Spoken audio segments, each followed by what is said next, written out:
ನಮಸ್ತೆ. ಶಿವಣ್ಣ 50 ಕಾರ್ಯಕ್ರಮಕ್ಕೆ ನಿಮಗೆ ಸ್ವಾಗತ. ಕನ್ನಡದ ಅಣ್ಣ ರಾಜಣ್ಣ ಒಬ್ಬರೇ ಆಗಿದ್ದರು. ಆಮೇಲೆ ಇದ್ದ ತಮ್ಮನೂ ಹೊರಟೋದರು, ವಿಷ್ಣುವರ್ಧನ್. ಅದರ ನಂತರ ಯಾರಪ್ಪ ಅಂತಂದರೆ ಅಂಬರೀಷ್ ಅವರ ಒಟ್ಟು ಈ 3 ತಲೆಮಾರನ್ನು ಒಂದು ತಲೆಮಾರು ಅಂತ ಭಾವಿಸಿದರೆ ನಮಗೆ ಯಾರು ಅಣ್ಣ ಅಂತಂದರೆ ಇವತ್ತಿರೋದು ನಮ್ಮ ಶಿವಣ್ಣ ಮಾತ್ರ. ಇದು ಅಭಿನಯದಿಂದ, ವೃತ್ತಿಯಿಂದ, ಸಂಸ್ಕಾರದಿಂದ, ಈ ಎಲ್ಲ ದೃಷ್ಟಿಯಿಂದಲೂ ನೀವು ಗಮನಿಸಿದರೆ ಶಿವಣ್ಣ ಪ್ರಶ್ನಾತೀತ ನಾಯಕ, ಪ್ರಶ್ನಾತೀತ ನಾಯಕ.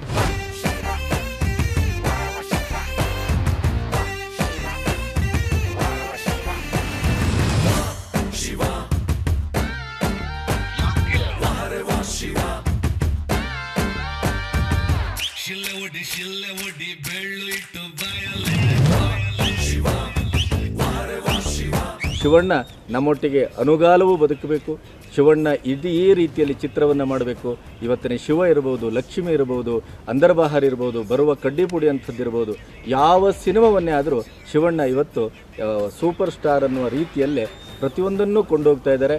50 ಅವರ ಪಾಲಿಗೆ ವರದಾನವಾಗಿದೆ ಅಂತ ನಾನು ಭಾವಿಸ್ತಾ ನಮ್ಮ ಈ ಮಾತುಕತೆಗೆ ಅವರು ಮನೆಗೆ ಅತ್ಯಂತ ಪ್ರೀತಿಯಿಂದ ನಮ್ಮನ್ನು ಸ್ವಾಗತಿಸಿದರು ಮತ್ತು ಒಪ್ಪಿಕೊಂಡ್ರು. ಹಾಗಾಗಿ ನಿಮ್ಮೆಲ್ಲರ ಪರವಾಗಿ ಅತ್ಯಂತ ವಿಶ್ವಾಸದಿಂದ ಅವರನ್ನು ಸ್ವಾಗತಿಸ್ತಾರೆ. ನಮಸ್ಕಾರ.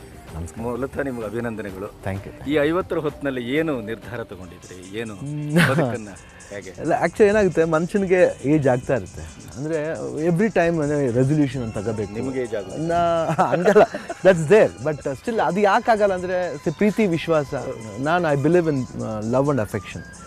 ಎಲ್ಲಿ ಪ್ರೀತಿ, ಈ ಒಂದು ನಂಬಿಕೆ ಅನ್ನೋದು ಬರುತ್ತೋ ಅಲ್ಲಿ ಏಜ್ ಕಾಣಲ್ಲ ಮನುಷ್ಯನಿಗೆ. ಯಾಕಂದರೆ ಭರವಸೆ ಮೂಡಿಸೋರು, ಯಾಕಂದರೆ ಭರವಸೆ ನಾವೇ ಮೂಡಿಸ್ಕೊಳ್ಳೋಕ್ಕಾಗಲ್ಲ ಅನ್ಲೆಸ್ ಸಂಬಡಿ ಇಸ್ ದೇರ್. ಯಾಕೆ ಯಾರಾದರೂ ಬಂದು ಈ ಥರ ಇಲ್ಲ ಶಿವಣ್ಣ ನೀವು ಹಿಂಗೆ ಕಾಣ್ತೀರ, ಹಿಂಗೆ ಇರಿ. ಆಮೇಲೆ ಅದು ಬಂದ್ಬಿಟ್ಟು ವೃತ್ತಿ ಜೀವನದಲ್ಲಿರ್ಬೋದು, ಇಲ್ಲ ನಿಜ ಜೀವನದಲ್ಲಿರ್ಬೋದು. ಫ್ಯಾಮಿಲಿ ಅಂತ ಬಂದ ತಕ್ಷಣ ನಮ್ಮ ಅಣ್ಣ ತಮ್ಮದಿರು, ತಂಗಿರು, ನಮ್ಮ ಕಸಿನ್ಸು, ನನ್ನ ಹೆಂಡ್ತಿ, ನನ್ನ ಮಕ್ಕಳು.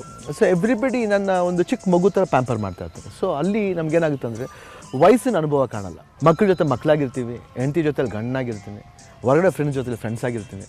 ಆಮೇಲೆ ಬಿಸ್ನೆಸ್ ಜೊತೆಲಿ ನನಗೆ ಬಿಸ್ನೆಸ್ ಮ್ಯಾನ್ ಆಗಿ ಅಷ್ಟು ಅಭ್ಯಾಸ ಇಲ್ಲ. ಯಾಕಂದ್ರೆ ಏನೇ ಆದರೂ ನಾನು ಅವ್ರ ಜೊತೆಲಿ ಫ್ರೆಂಡ್ಸ್ ಆಗೇ ನೋಡ್ತೀನಿ. ಯಾಕೆ ಅದಕ್ಕೆ ಪ್ರತಿಯೊಂದು ಸಿನಿಮಾನು ನನ್ನ ಸಿನಿಮಾ ಅಂತ ಭಾವಿಸ್ತೀನಿ. ಯಾವುದೇ ಒಂದು ಸಿನಿಮಾ ಹಿಟ್ಟಾಗಲಿ ಫೇಲ್ಯೂರ್ ಆಗಲಿ, I will be with them. ಅವ್ರ ಜೊತೇಲಿ ಇರ್ತೀನಿ ಅಂತ ಯಾವಾಗಲೂ ಒಂದು ಅಪ್ಪಾಜಿ ಹೇಳ್ಕೊಟ್ಟಿದ್ದಂತೆ ಪಾಠ. ಯಾವಾಗಲೂ ಜೊತೆಲಿರ್ಬೇಕಂತ ಯಾವುದೇ ಆಗಲಿ ಸರಿಸಮಾನವಾಗಿ ನಾವು ಹಂಚ್ಕೋಬೇಕು. ಒಂದು ಹಿಟ್ಟಾಗಲಿ ಇಲ್ಲ ಫ್ಲಾಪ್ ಆಗಲಿ ಸರಿಸಮಾನವಾಗಿ ಹಂಚ್ಕೋಬೇಕು. ಬಹುಶಃ ಅದಕ್ಕೇ ನಮಗೆ ಒಂದು ಏಜಿನ ಒಂದು ಗುಣ ಕಾಣಲ್ಲ. ಜೊತೆಲಿ ನಾವು ಮೂವ್ ಮಾಡುವಂಥ ವ್ಯಕ್ತಿಗಳಿರ್ಬೋದು, ಇಲ್ಲ ಒಂದು ನಮ್ಮ ಅಭಿಮಾನಿಗಳಿರ್ಬೋದು. ಸೊ ಅಭಿಮಾನಿಗಳಿಂದ, ಯಾಕಂದರೆ ಇವತ್ತು ನಾವು ಏನೇ ಮಾಡಿದ್ರು ಅಭಿಮಾನಿಗಳಿಗೋಸ್ಕರ ಮಾಡ್ತೀವಿ. ಅಭಿಮಾನಿಗಳಿಂದ ನಾವು ಅಭಿಮಾನಿಗಳು ನಮ್ಮನ್ನ ಆ ರೀತಿ ನಮ್ಮನ್ನು ನೋಡಿದಾಗ, ಭಾವಿಸಿದಾಗ ನಮಗೆ ಅನಿಸುತ್ತೆ ಎಲ್ಲೊಂದು ಕಡೆ ಯಾಕೆ ಇನ್ನೂ ಪವರ್ ಬರ್ತಾ ಇದೆ ಅಂದರೆ ಇದೇ ರೀಸನ್ ಇದೇನೆ. So I think I am blessed. 50 ವರ್ಷಕ್ಕೆ ನಾವು ಬಂದು ಈ ಸಿನಿಮಾ ಇಂಡಸ್ಟ್ರಿ 25 ವರ್ಷ ಆಯಿತು. ಆಮೇಲೆ ಎಲ್ಲರ ಆಶೀರ್ವಾದ ಇವತ್ತೇನಾದ್ರು ಸ್ವಲ್ಪ ಒಂದು ಸ್ಟ್ರಾಂಗ್ ಲೆವೆಲ್ ನಿಂತಿದ್ದೀವಿ ಅಂದರೆ ಐ ಥಿಂಕ್ ಎವ್ರಿಬಡೀಸ್ ಬ್ಲೆಸ್ಸಿಂಗ್ಸ್ ಅಷ್ಟೇ. ಒಬ್ಬ ರಾಜ್ಕುಮಾರ್ ಅಂತ ಒಬ್ಬ ಮಹಾನ್ ವ್ಯಕ್ತಿಯ ಮಗನಾಗಿ ಆನಂದ್ ಸಿನಿಮಾಕ್ಕೆ ಪ್ರಥಮ ಪಾದ ಇಡುವಾಗ ನಿಮ್ಮ ಮನಸ್ಸಿನಲ್ಲಿ ಏನಿತ್ತು? ಖಂಡಿತ ಮನಸ್ಸಲ್ಲಿ ನಾನು ಏನು ಇಟ್ಕೊಂಡು ಬಂದಿಲ್ಲ. ಯಾಕಂದರೆ ಒಂದೇ ಒಂದು ಅನ್ಕೊಂಡಿದ್ದು, ಫ್ರ್ಯಾಂಕಾಗಿ ಹೇಳ್ಬೇಕು, ಇವತ್ತು ಹೇಳ್ಬೇಕಂದ್ರೆ ಸಿನಿಮಾಲಿ ಬರೋಣ. ಯಾಕಂದರೆ ಅಪ್ಪಾಜಿ ಮಗನಾಗೆ ಎಲ್ಲರೂ ಒಂದು ಎಕ್ಸ್ಪೆಕ್ಟೇಷನ್ ಇರುತ್ತೆ. ನೋಡೋಣ, ಒಂದು ಸಪೋಸ್ ನನ್ನ ಒಂದು ಶಕ್ತಿಯಿಂದ, ಯಾಕಂದರೆ ಅಪ್ಪಾಜಿದು ಒಂದು ಹೆಸರಿದೆ, ಆ ಹೆಸರು ನಾನು ಕಾಪಾಡ್ಕೊಂಡು ಹೋಗ್ಬೇಕು. ಇಲ್ಲ ಬರೀ ಹೆಸರನ್ನ ಇಟ್ಕೊಂಡೆ ನಾವು ತೂಗಿಸ್ಕೊಂಡು ಹೋಗಲ್ಲ. ಕರಿಯರ್ನ ಯಾರೇ ಅದು ತೂಗಿಸ್ಕೊಂಡು ಹೋಗಲ್ಲ ಅನ್ಲೆಸ್ ನಮ್ಮೊಳಗಡೆ ಒಂದು ಇನ್ಬಾರ್ನ್ ಟ್ಯಾಲೆಂಟ್ ನಾವು ಹೊರಗಡೆ ತೋರಿಸೋವರೆಗೂ ಜನಗಳಿಗೆ I think it's very impossible. So ಹೊರಗಡೆ ಬಂದು ಅಂದ್ಕೊಂಡು ನೋಡೋಣ, ಫಸ್ಟ್ ಪಿಕ್ಚರ್ ಹೋದರೆ ಶಿವ ಅಂತ ಇಂಡಸ್ಟ್ರಿ ಇದೆ, ಇಲ್ಲಾಂದರೆ ಬೇರೆ ಕೆಲಸ ಮಾಡೋಣ. ಯಾಕಂದರೆ ಯಾವಾಗಲೂ ಅಷ್ಟೇ ಮನುಷ್ಯ ಬಂದ್ಬಿಟ್ಟು ಒಂದೇ ಲೈನಲ್ಲಿ ಇರೋಕ್ಕಾಗಲ್ಲ. ಆಮೇಲೆ ಎಲ್ರಿಗೂ ಈ ಆಶೀರ್ವಾದ ಸಿಗುತ್ತಂತೂ ಭಾವಿಸೋಕ್ಕಾಗಲ್ಲ. ಎಲ್ಲೋ ಒಂದು ಕಡೆ ನಾವು ಯಾವುದೋ ಜನ್ಮದಲ್ಲಿ ಪುಣ್ಯ ಮಾಡಿದ್ದೀವಿ, ಇಲ್ಲ ನಮ್ಮಲ್ಲಿರೋ ಒಂದು ಟ್ಯಾಲೆಂಟ ಬಂದ್ಬಿಟ್ಟು ಎಲ್ಲ ಇವತ್ತು ನಾನು 25 ವರ್ಷದ ವೃತ್ತಿದ ಒಂದು ಡೈರೆಕ್ಟರ್ಸ್ ಇರ್ಬೋದು, ಪ್ರೊಡ್ಯೂಸರ್ಸ್ ಇರ್ಬೋದು, ಎಲ್ಲರೂ ಯಾವ ರೀತಿ ನನ್ನ ಟ್ಯಾಲೆಂಟ್ ಹೊರಗಡೆ ತೆಗೆದು ಜನಗಳಿಗೆ ತೋರಿಸಿದಾರೋ, ಇವತ್ತೊಂದು ಪ್ರಾಪರ್ ಆ್ಯಕ್ಟ್ರಾಗಿ, ಇನ್ನೂ ಪ್ರಾಪರ್ ಆ್ಯಕ್ಟ್ರಾಗಿ ಆಗಿದ್ದೀನಿ ಅಂತ ನಾನು ಹೇಳ್ಕೊಳಕ್ಕಾಗಲ್ಲ. ಬಟ್ ಒಂದು ಲೆವೆಲ್ವರೆಗೂ ನಾನು ಮಾಡಿದ್ದೀನಿ ಅಂದರೆ I think it's because of these ಮಹಾನುಭಾವರಿಂದ ನಾನು ಹಿಂಗೆ ಆಗಿರೋದು ಅಷ್ಟೇ. ನೋಡಿ,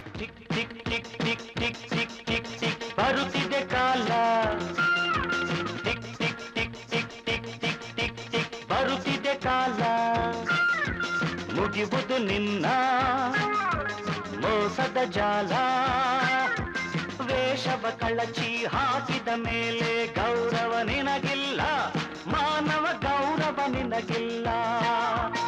ಎಚ್ಚರಿಕೆ ಮಾನವ ಎಚ್ಚರಿಕೆ.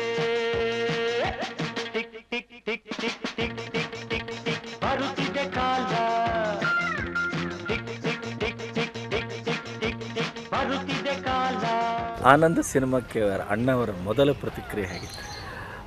ಭಾಳ ಖುಷಿಪಟ್ಟರು. ಅಂದರೆ ಫಸ್ಟ್ ಫಿಲ್ಮಲ್ಲೇ ಒಂದು ಎಂಟೈರ್ ಥಿಂಗ್, ಯಾಕಂದರೆ ಸಂಗೀತಂ ಶ್ರೀನಿವಾಸ್ ಅಂತ ಒಂದು ಡೈರೆಕ್ಟರ್ ಜೊತೆಲಿ ಒಂದು ಕಂಪ್ಲೀಟ್ ಏನು ಒಂದು ಸಿನಿಮಾಗೆ ಏನೇನು ಬೇಕೋ, ಒಂದು ಕಮರ್ಷಿಯಲ್ಲಾಗಿ ಏನೇನು ಬೇಕೋ, ಆಮೇಲೆ ಸೆಂಟಿಮೆಂಟ್ಸ್ ಇರ್ಬೋದು, ರೊಮ್ಯಾಂಟ್ಸ್ ಇರ್ಬೋದು, ಇಲ್ಲಾಂದರೆ ಆ್ಯಕ್ಷನ್ ಸೀಕ್ವೆನ್ಸ್ ಇರ್ಬೋದು, ಎಲ್ಲ ಇದ್ರ ಅಂಶಗಳನ್ನೂ ಒಂದೇ ಇದ್ರಲ್ಲಿ ಕೊಟ್ಟಾಗ ಅಪ್ಪಾಜಿ ಹೇಳಿದ್ರು, ಯಾವುದನ್ನು ನಾನು ಹೇಳಲಿ, ಒಂದು ಹೇಳಿದ್ರು ಡೈಲಾಗ್ ಮಾತ್ರ ಸ್ವಲ್ಪ ಫಾಸ್ಟಾಗಿ ಮಾತಾಡಬೇಕಂದ್ರೆ ಸ್ವಲ್ಪ ನೀನು ಚೂರು ಕಮ್ಮಿ ಮಾಡ್ಕೊ, ಸ್ವಲ್ಪ ಸ್ಲೋವಾಗಿ ಮಾತಾಡಬೇಕು, ಶಬ್ದಗಳು ಭಾಳ ನೀಟಾಗಿ ಜನಗಳಿಗೆ ತಲುಪಬೇಕು, ಸ್ವಲ್ಪ ಅದರಲ್ಲಿ ನಾನು ಫಾಸ್ಟಾಗಿದ್ದೆ.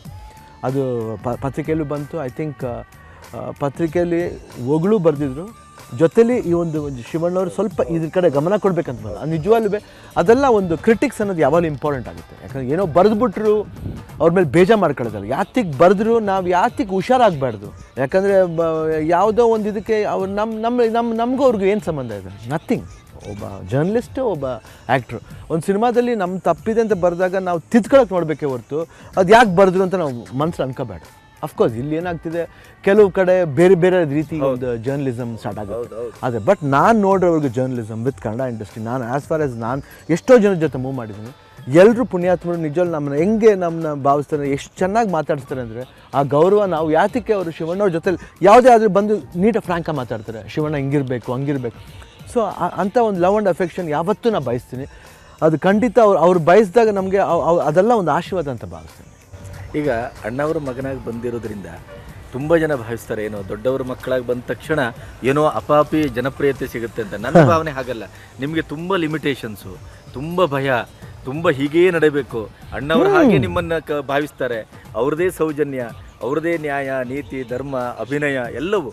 ಇಂತಹ ಭಾರಗಳನ್ನು ಹೊತ್ಕೊಂಡು ನೀವು ಬರುವಾಗ ಭಾಳ ಜವಾಬ್ದಾರಿ ಇರೋದು ಇಲ್ಲ, ತುಂಬ ಕಷ್ಟ ಆಯ್ತು. ಯಾಕಂದರೆ ಇದರಲ್ಲಿ ಅಡ್ವಾಂಟೇಜ್ ಇದೆ, ಡಿಸ್ಅಡ್ವಾಂಟೇಜ್ ಇದೆ. ಯಾಕಂದರೆ ಅಣ್ಣವ್ರ ಮಕ್ಕಳನ್ನ ಬೇರೆ ಬೇರೆ ರೀತಿ ಇರೋದಿಲ್ಲ. ಅದನ್ನು ಫಸ್ಟ್ ನಾವು ಕಟ್ ಆಫ್ ಮಾಡಿದ್ದೆ. ಯಾವುದು ಇವಾಗ ನೋಡಿ ಅಂಡರ್ವರ್ಲ್ಡ್ ಸಿನಿಮಾ ಅಂತ ಬಂದಾಗ ಉಪೇಂದ್ರ ಅಂತ ಒಂದು, ಸೊ ಅದನ್ನು ಬ್ರೇಕ್ ಮಾಡ್ತೀವಿ. ಒಂದು ಹೀರೋ ನೆಗೆಟಿವ್ ಕ್ಯಾರೆಕ್ಟರ್ ಮಾಡ್ಬೋದು ಅಂತ ಅಪ್ಪಾಜಿ ಕೇಳ್ಬಿಟ್ಟು ಒಪ್ಪಿಟ್ಟು ಭಾಳ ಚೆನ್ನಾಗಿ ಅದ್ಭುತವಾಗಿದೆ ಮಾಡಿ ಅಂತ ಹೇಳಿದ್ರು. ಸೊ ಅಲ್ಲಿ ನನ್ನ ಕರಿಯರ್ ನನಗೆ ಒಂದು ಗ್ರಾಫ್ ಬೇರೆ ಥರ ಚೇಂಜ್ ಆಯಿತು. ಸೊ ದಟ್ ಇವತ್ತು ಅಂಡರ್ವರ್ಲ್ಡ್ ಸಿನಿಮಾಸ್ ಬಂದಿರ್ಬೋದು, ಬಟ್ ಹೇಳ್ಬೋದು ಅಂಡರ್ವರ್ಲ್ಡ್ ಸಿನಿಮಾಸು ಸೊಸೈಟಿಗೆ ಬೇರೆ ಬದಲಾವಣೆ ತರ್ಬೋದು ಅಂತ. ಬಟ್ ಸಿನಿಮಾ ಅನ್ನೋದು it's only an entertainment thing. ಆಮೇಲೆ ಯಾರೂ ಹೇಳ್ಬೋದು ಈ ಸಿನಿಮಾ ನೋಡ್ಬಿಟ್ಟು ಮಾಡ್ಬಿಟ್ಟೆ ಸರ್ ಅಂತ ಹೇಳ್ಬೋದು, ಅದು ವೆರಿ ಈಸಿ. ಬಟ್ ಆಗಿನ ಸಿಚುವೇಷನ್ಲಿ ಆ ಸಿನಿಮಾ ಜ್ಞಾಪಕ ಬಂದಿರಲ್ಲ, ಅವ್ನ ಇನ್ಸಿಡೆಂಟ್ ಪ್ರಕಾರ ಬೇರೆ ಥರ, ಅದು ತಪ್ಪು.